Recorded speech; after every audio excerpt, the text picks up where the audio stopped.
Number one thing that people wish for, if they could change anything in their self-improvement journey, is discipline and consistency.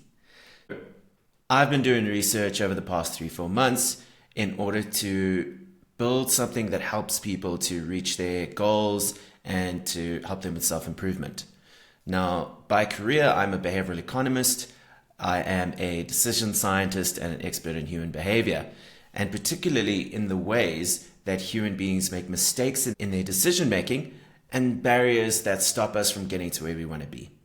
What I found is 19% of people say that they wish that they had more discipline and more consistency. 10% say that they wish that they'd started earlier, and another 10% wish that they had more confidence. The thing about discipline is a lot of people think that this is linked to motivation. Well, motivation and discipline are not necessarily linked. More often than not, discipline and consistency, working towards a goal, are linked to two things: your physical environment and your social influences. Your physical environment, a key point about human behavior is if you want someone to do something, or if you want yourself to be more likely to do something, you need to make it very easy to do so. The way that your physical environment is designed will either help you to do the action, or it'll stop you from doing the action because it becomes an effort. And the truth is about the human brain is we will take the easy way out. It is just the way that we are. Understand this first and then counteract it by changing things in your environment and in your social influences. Let's take the example of physical environment. Now, in my research, I asked people what their goals are, and a lot of people have a health and fitness goal.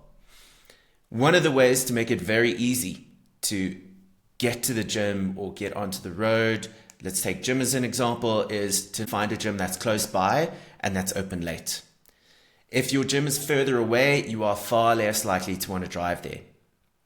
If you can build a home gym, that's even better. It's right there on your doorstep and there's very little effort, whether it be physical or cognitive, in order to get yourself there. That's the first one. The second one is eating healthy. If you make eating healthy very easy, in other words, you stock your cupboards and your fridge with healthy food, it makes it far easier for you to eat healthier than if your fridge was stocked with all sorts of snacks and processed foods and things like that. Another one that I heard is a lot of people have a goal for learning and development. They want to expand their knowledge, they want to pick up new skills. Now, one way to make it a lot easier and more likely that you're going to follow through on that is to set up a quiet space beforehand and put all your books and all your necessary tools there ready to go. Something like journaling is another great example of this. If you want to get into journaling, make sure that your journal is literally in arm's reach. It'll make it much easier. If you have to go from your office and walk down the path, even to the kitchen, get your bag out, even just doing that is going to make it far less likely for you to pick up that journal and start writing down. And the second thing is just write anything. Don't make it too complex. Make it simple. Just start writing gibberish if you have to. I journal quite often, and sometimes when I don't know what to write, if I'm tired, I'll just write, I woke up and I feel tired. And you can just leave it at that. It's about making it easy and creating momentum. The second one that has a big influence is your social circle or your social influences. Your social influences are the people around you, your cultural influences, your social norms, and all of those things that are deterring you from being disciplined. If you really want to quit smoking, but you're continuously around people that smoke, that becomes a problem. Now, a lot of people would say, okay, well, it's about willpower. How much willpower can you exert?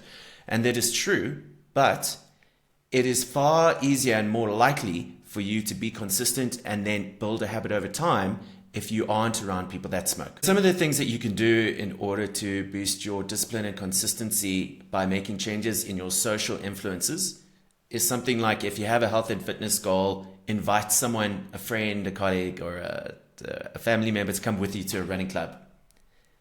That's a way to have an accountability partner, accountability support, and that's what the running club does too.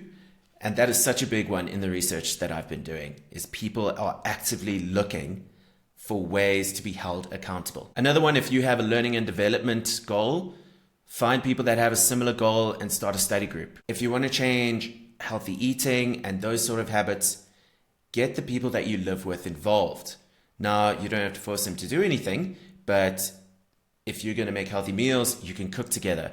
Now it becomes something that is a social norm within your household, and you are far more likely to stick to it if that becomes the case. Another huge one, which a lot of people, including myself, have not traditionally been very good at, is setting boundaries. Take the workplace as an example. The workplace is both a physical environment that you can adjust in order to help you to reach your goals and self-development, but it's also a social environment. Setting boundaries is important for this. If you find that you don't have time, and that is the number one thing that I've heard in the research that I've been doing, that people say holds them back. Boundaries help so much with this. In your social environment, if your best time to work is in the morning, and it often is because that's when our minds are the freshest after we've rested, we are able to exert the most cognitive effort and clarity during this time period. If you set a boundary and you say that you are not going to accept any meetings in your morning period, that is how you begin to change your social influences and help you to be more productive and stay more focused in the morning when you know is when you work the best.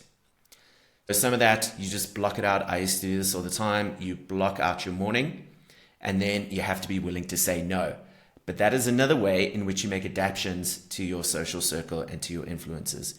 That is really going to help you to reach the goals and to be more disciplined and consistent with doing work or reading or learning or health and fitness, whatever it is that you want to do. Now, this is especially social influences can be incredibly difficult because you don't want to rock the boat.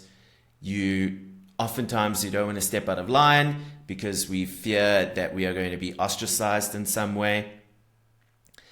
And setting boundaries can sometimes feel to us like it's aggressive instead of what it should be, which is assertive. It's going to be difficult, but if you really, really want to change, then try some of these steps. Start slow, one at a time. Small steps equal confidence. Confidence equals momentum. And once you're there, you'll be able to keep going because over time it forms a habit. You start to see the change and you grow in confidence. That's it, and keep thriving.